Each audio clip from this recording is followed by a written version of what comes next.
দাদা, ওই গোলাপ তোড়াটা আমায় দিন তো। ওই গোলাপ তোড়ার দাম কিন্তু একটু বেশি পড়বে দাদা। সমস্যা নেই দাদা, আপনি দিন।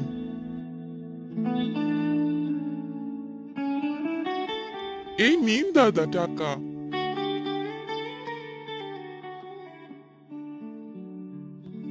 এরপর তুষার সেই ফুলের তোড়া নিয়ে সেখান থেকে চলে আসে আর রাস্তা দিয়ে হাঁটতে থাকে। লক্ষ্মী এই ফুলের তোড়া দেখে অনেক খুশি হবে। ফুল যে অনেক ভালোবাসে। অনেক দেরি হয়ে গেল, পাগলিটা আবার রাগ করবে। এর সাথে আর পারলাম না, একটা দিনও আগে আসতে পারলো না। আসুক আজকে, এই মানুষটাকে নিয়ে যে আমি কি করব।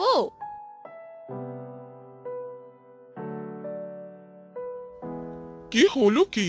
একা একা কি বিড়বিড় করছো? সেই 1 ঘন্টা ধরে দাঁড়িয়ে আছি, তুমি আসলে আমাকে ভালোই বাসো না। আরে, কি সব বলছো তুমি?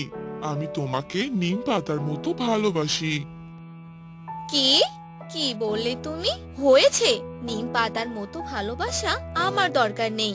তুমি আমাকে এটা বলতে পারলে? এ কথা বলে লক্ষ্মী সেখান থেকে চলে যায়।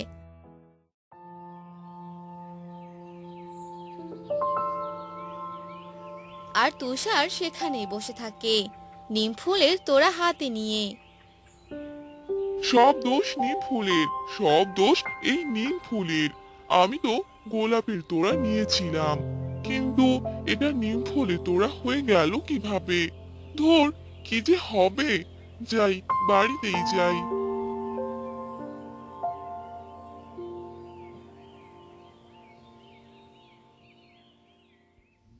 কি গো গিন্নি, তুষার কোথায় গেছে?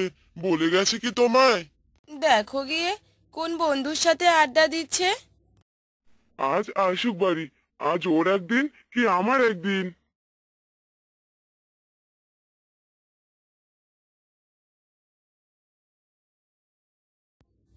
এ কথা বলতে বলতেই তুষার সেখানে চলে আসে। দাঁড়া, এদিকে আয়। হ্যাঁ দাদা, বলো। সারা দিন এভাবে টোটো করে ঘুরে বেড়ালে হবে? বাবা মা মারা যাওয়ার পর সংসারের হাল ধরলাম, কিন্তু তুই বরাবর উদাসীন থাকিস। নিজের ভালো তো পাগলও বোঝে নাকি? সব দোষ নিম।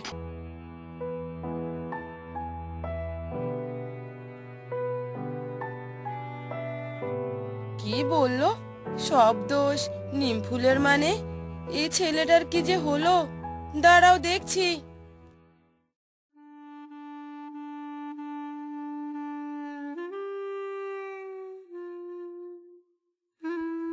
সব দোষ নিম ফুলের, সব দোষ নিম ফুলের। ঠাকুরপো, কি হয়েছে তোমার বলো তো? এক কথাই বলে যাচ্ছ বারবার। বৌদি, আজ লক্ষ্মীর সাথে দেখা করতে গিয়েছিলাম। দেখা করে বলেছিলাম আমি ওকে নিম পাতার মতো ভালোবাসি। এ কথা শুনে রাগ করে চলে গেল। রাগ হওয়ার মতোই তো কথা বলেছিস, তাই রাগ করেছে। তা তুই বারবার একই কথা বলছিস কেন? এসব বাদ দে, কাল তোর জন্য আবার মেয়ে দেখবো। সব দোষ তো নিম ফুলেরই। নিম ফুল না হলে কি আর নিমের বীজ হতো? আর বীজ না হলে তো নিম গাছও হতো না, আর পাতাও হতো না।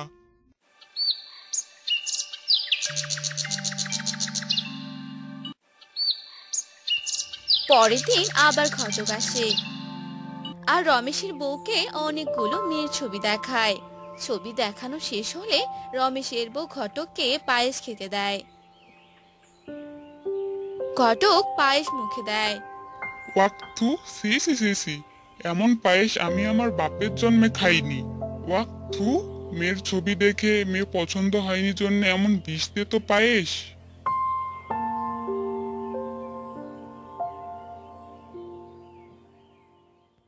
ঘটক চলে যায় আর রমেশের বউ পায়েসের বাটি হাতে নিয়ে দেখে। এ কি, পায়েসে এই নিম ফুল কোথা থেকে এলো? আমাদের বাড়িতে তো একটাই নিম গাছ, তাও ওইদিকে।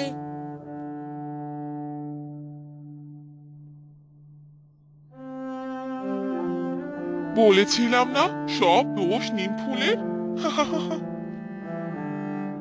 না, ব্যাপারটা আমার কাছে ঠিক সুবিধের মনে হচ্ছে না। হ্যাঁ গো, কোথায় তুমি?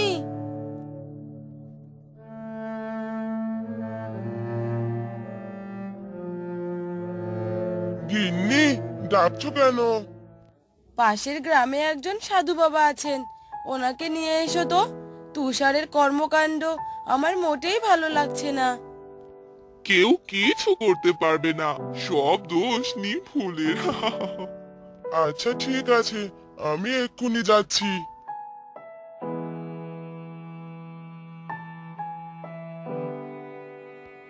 এরপর রমেশ সেই সাধু বাবার কাছে যায়।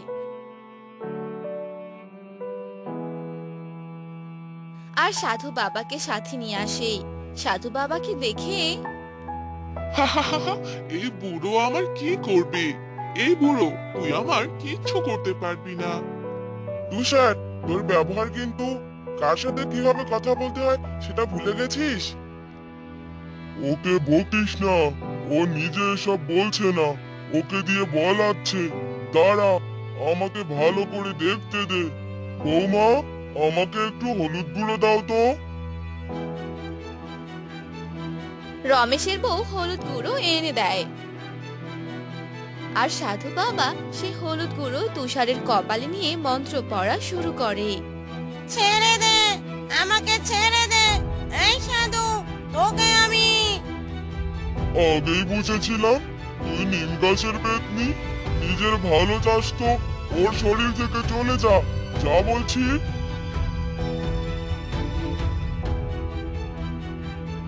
এরপর পেতনি সেখান থেকে চলে যায় আর তুষার স্বাভাবিক হয়ে যায়।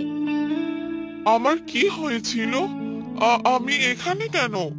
গোলাপ ফুলের তোড়া নিয়ে লক্ষ্মীর সাথে তো দেখা করতে গিয়েছিলাম।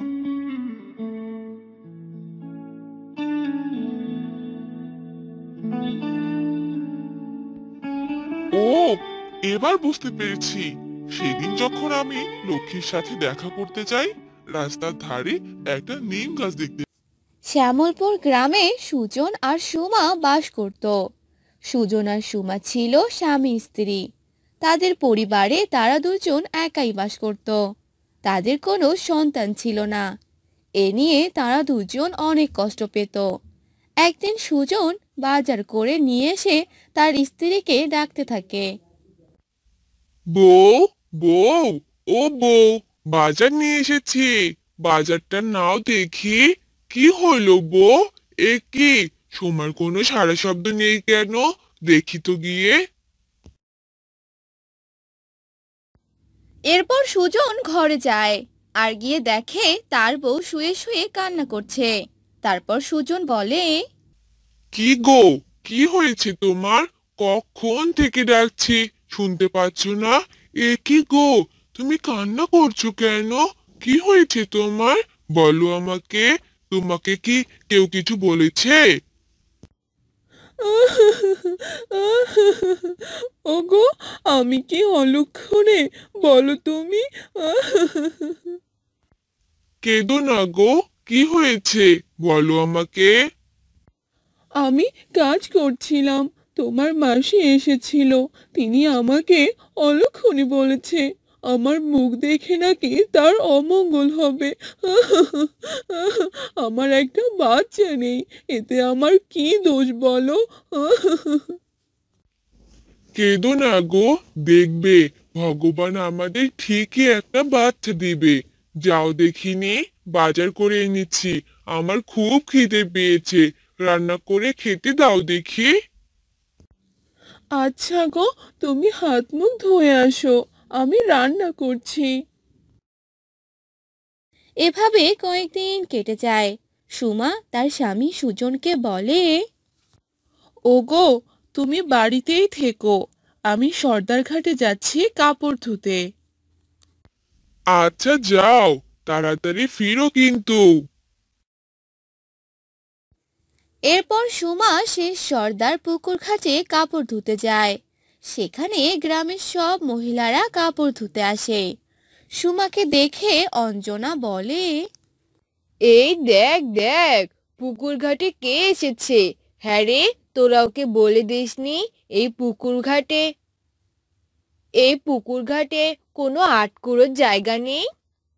হ্যাঁ গো দিদি, দেখতে পাচ্ছি এই যে সুজন দাদার বউ, অলক্ষণী একটা। এই, তোকেও বলি, তুই জানিস না তোকে দেখলে সবার অমঙ্গল হয়? কেন এসেছিস এই পুকুর ঘাটে? তোমরা আমাকে এভাবে কেন বলছো? মলজা, দেখি এ কিছুই জানে না। হ্যাঁ রে, তোর যে বাচ্চা হয় না, তোর মতো অলক্ষণী কেউ আছে নাকি? হ্যাঁ, এই মুখখানা নিয়ে বাইরে বের হোস কেন? আরে দিদি, একে বলে আর কি লাভ হবে? দেখছো না কেমন দাঁড়িয়ে দাঁড়িয়ে সবকিছু শুনছে? ওকে এমন শিক্ষা দিতে হবে যে আমাদের সামনে যেন না আসে। এই সুমা, যা এখান থেকে, আর কখনো আমাদের সামনে আসবি না, যা বলছি। এরপর সুমা ওদের কথা শুনে কান্না করে দেয়। কান্না করতে করতে সে ওখান থেকে চলে যায়, আর যেতে যেতে বলে, হে ভগবান, তুমি কেন আমার একটা সন্তান দাওনি? আমাকে সবাই কত কথা শোনায়, আমার আর বাঁচতে ইচ্ছে করে না। এরপর সুমা কান্না করতে করতে বাসায় ফেরে। সুজন সুমাকে কান্না করতে দেখে আর বলে, এ কি সুমা, তুমি কান্না করছো কেন? তুমি তো কাপড় ধুতে সর্দার ঘাটে গেলে। এরপর সুমা কান্না করতে করতে সব কথা খুলে বলে। সবটা শুনে সুজন বলে, কেঁদো না সুমা, কেঁদো না। আর মন খারাপ করে থেকো না গো। পাশের গ্রামে মেলা হচ্ছে, চলো আমরা সেখান থেকে ঘুরে আসি, তোমার অনেক ভালো লাগবে। কিন্তু এখন তো বিকেল হয়ে গেছে, আসতে তো অনেক রাত হয়ে যাবে। না বাবা, আমি যাব না। আরে চলো না, কিছু হবে না, রাত হলে সমস্যা কি? আচ্ছা ঠিক আছে, খেয়ে তৈরি হয়ে নাও। মেলাতে ঘুরতে যায়। আর অনেকক্ষণ মেলাতে ঘুরে সুমার মনটাও ভালো হয়ে যায়। এদিকে রাতও অনেক হয়েছে। সুমা আর সুজন বাড়ি ফিরছিল। হ্যাঁ গো, মেলাতে ঘুরে তোমার কেমন লাগলো গো? তা বেশ ভালোই লেগেছে। অনেক রাত হয়েছে, তাড়াতাড়ি পা চালাও দেখিনি। ওগো, শুনতে পাচ্ছো? কার যেন আওয়াজ শোনা যাচ্ছে। আরে কোথায়? ধুর, তুমি যে কি শুনছো? সুজন কিছু না শুনেই আবার রাস্তা হাঁটতে থাকে। এবার সুজন আর সুমা দুজনই কান্নার আওয়াজ শুনতে পায়। এই শোনো না, দেখো, অনেক জোরে জোরে কান্নার আওয়াজ আসছে। চলো না, আমরা গিয়ে দেখি। হ্যাঁ গো, তুমি ঠিকই বলেছ, আমিও কান্নার আওয়াজ শুনতে পারছি। চলো চলো, গিয়ে দেখি কে কান্না করছে। এরপর সুজন আর সুমা কান্নার আওয়াজ শুনে সেখানে যায়। আর গিয়ে দেখে জঙ্গলে একটা ছোট শিশু পড়ে আছে আর অনেক কান্না করছে। এ কে? এত রাতে এই গভীর জঙ্গলে এই বাচ্চা এখানে এলো কি করে? আর আশেপাশে তো কাউকেই দেখছি না। এই বাচ্চাটা কার? ওগো, ও মনে হয় আমাদের বাচ্চা নেই, তাই ভগবান এই বাচ্চাটাকে আমাদের দিয়েছে। যারই হোক, তুমি এই বাচ্চাটাকে নিয়ে চলো, আজ থেকে এই বাচ্চাটা আমাদের। এরপর সুজন আর সুমা বাচ্চাটাকে নিয়ে যায়। তারা দুজন বাচ্চাকে অনেক আদর যত্ন করে। সুজন আর সুমা ঘুমাচ্ছিল, মাঝখানে বাচ্চাটি ছিল। হঠাৎ সুমার ঘুম ভেঙে যায়। এ কে? আমাদের বাচ্চা কোথায়? ওগো, ওঠো, দেখো, আমাদের মনি এখানে নেই। ও তো আমাদের মাঝখানেই ছিল। এরপর সুমা আর সুজন বাচ্চাটিকে খুঁজতে থাকে আর দেখে বাচ্চাটি নিচে পড়ে আছে। এ কি মা, তুই নিচে কেন? তুই তো আমাদের সাথেই ছিলি। এই মধ্যরাতে তুই কিভাবে এলি? এভাবেই সেই রাতটি কাটে। সুমার মনে কেমন যেন খটকা লাগতে থাকে। মধ্যরাতেই মনিকে এক জঙ্গলে কুড়িয়ে পেয়েছে। আবার মধ্যরাতে বাচ্চাটি কিভাবে নিচে গেছে, এগুলো নিয়ে সুমা অনেক চিন্তায় পড়ে যায়। তাই সে মনে মনে ভাবে, আজ রাতে কিছুতেই ঘুমাবো না। দেখবো মনি রাতে কি করে। রাত হতেই সুজন, সুমা আর বাচ্চাটি ঘুমিয়ে পড়ে। কিন্তু সুমা ঘুমায়নি, সে ঘুমের ভান করেছিল। যেই মধ্যরাত হয়, বাচ্চাটি এক ডাইনিতে পরিণত হয়। আর এ দেখে সুমা অনেক ভয় পেয়ে যায়। পরের দিন সকালবেলা সুমা সব কথা সুজনকে খুলে বলে।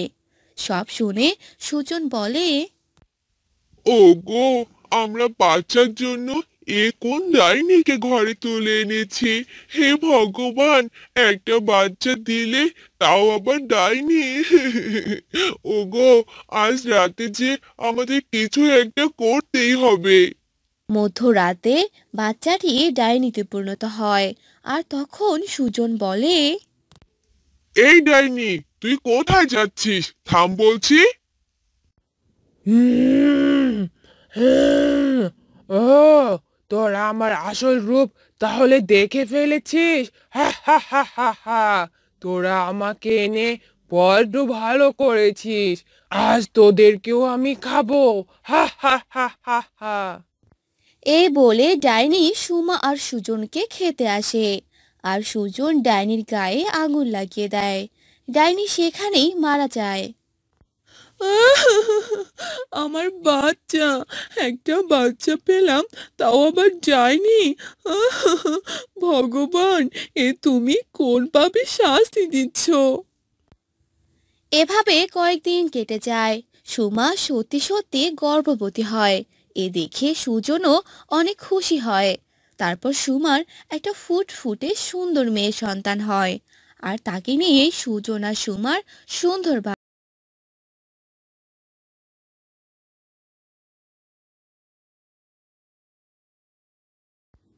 বাবা বাবা, কোথায় যাচ্ছ তুমি? সারাদিন একা একা থাকতে আমার আর ভালো লাগে না। কাজে না গেলে কিভাবে চলবে রে মা? কি খাবো আমরা? বাবা, ও বাবা, আজ বাড়িতে থাকো না। জেদ করিস না রে মা, আমি কাজে গেলাম। সাবধানে থাকিস রে মা।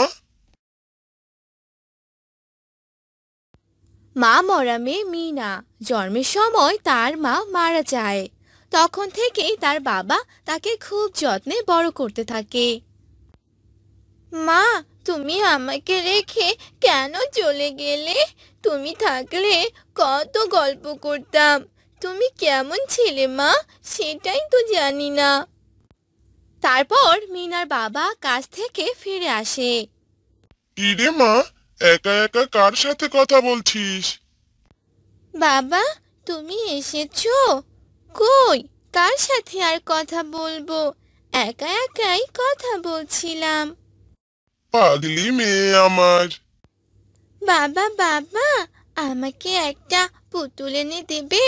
জানো, সবার পুতুল আছে, শুধু আমার নেই। আচ্ছা মা, ঠিক আছে, কাল কাজ থেকে এসে তোকে নিয়ে গিয়ে পুতুল কিনবো। ইয়ে, কি মজা কি মজা। হয়েছে হয়েছে, এবার চল, খেয়ে নিবি।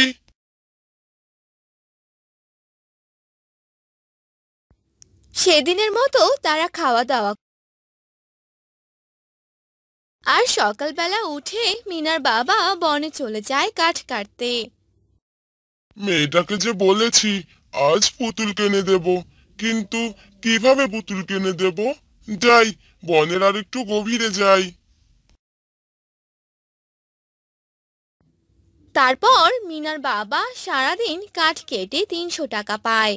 আর তা নিয়েই বাড়িতে আসে।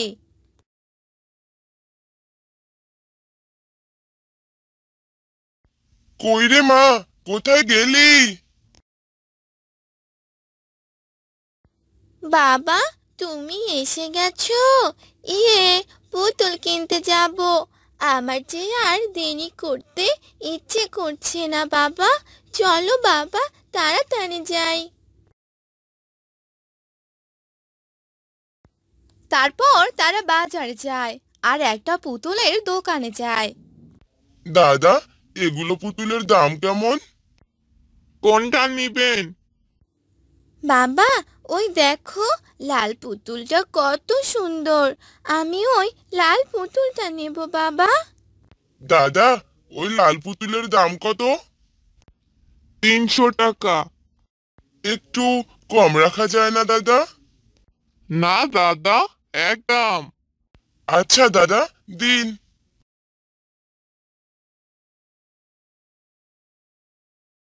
এ, কি সুন্দর পুতুল! কি মজা, কি মজা! তারপর তারা দুজনে পুতুল কিনে বাড়িতে যেতে থাকে। মিনা রাস্তায় দেখে একজন ভ্যানে করে আনারস বিক্রি করছে। বাবা, ওই দেখো আনারস। আমি আনারস খাবো, এনে দাও না বাবা। আনারস খাবি মা? কিন্তু আনারসের তো অনেক দাম। এত টাকা তো নেই আমার কাছে। আচ্ছা চল, গিয়ে দেখি বাকি দেয় কিনা। তারপর তারা সেই আনারসের দোকানে যায়। দাদা, আমাকে একটা আনারস দিবেন? আমার মেয়েটা আনারস খেতে চেয়েছে। টাকা আমি কাল এসে দিয়ে যাব। আনারস তোদের মতো গরিবদের খাবার না। যা এখান থেকে। বাকি নিয়ে পরে আর এই তল্লাটে খুঁজে পাওয়া যাবে না। বাবা, ও বাবা, আমি আনারস খেতে চাই না। আনারস তো আমার প্রিয় ফল না। চলো বাবা, বাড়ি ফিরে যাই।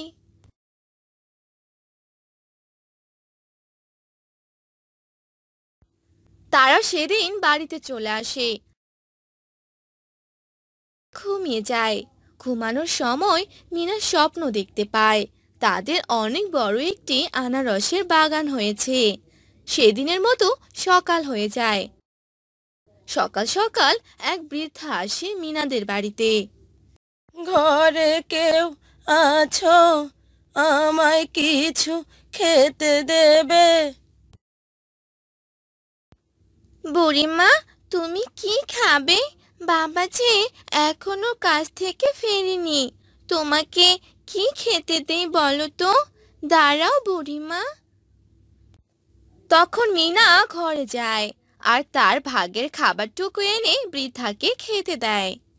এই তো বললি খাবার নেই ঘরে, এখন খাবার কোথায় পেলি? এটা আমার খাবার গো বুড়িমা। বাবা বলে গেছে আমার জন্য আনারস আনবে। এখন ভাত খেলে তো পরে আর আনারস খেতে পারবো না।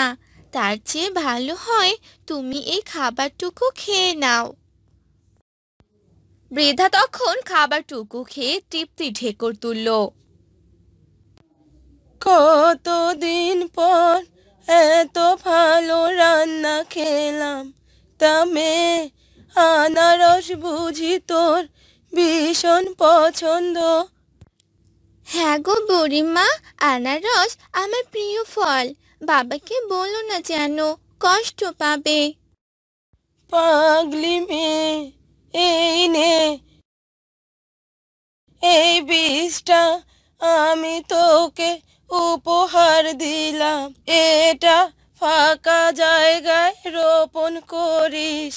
সকালে উঠে ম্যাজিক দেখতে পারবি। আমি এখন যাই রে মেয়ে। তারপর বৃদ্ধা চলে যায়।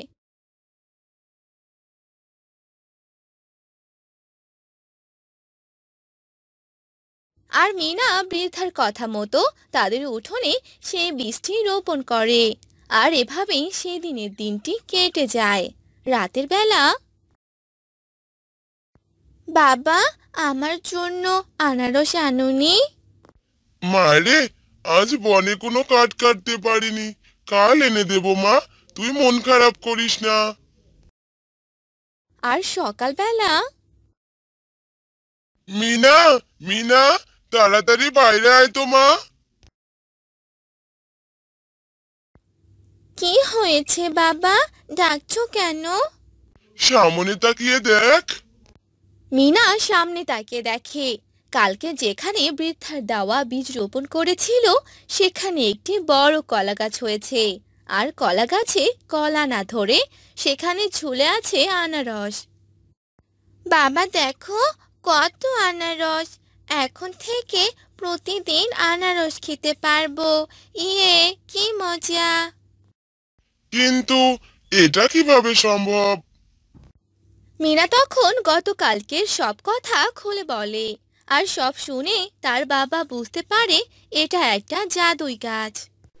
বাবা, তুমি রোজ এসব আনারস নিয়ে বাজারে বিক্রি করবে আর আমি প্রতিদিন খাবো। তারপর থেকে মিনার বাবা রোজ বাজারে এসব আনারস বিক্রি করে। আর আস্তে আস্তে তাদের দিন ভালোই কাটতে থাকে। আর কিছুদিন পর তাদের সংসারে সব অভাব দূর হয়ে যায়।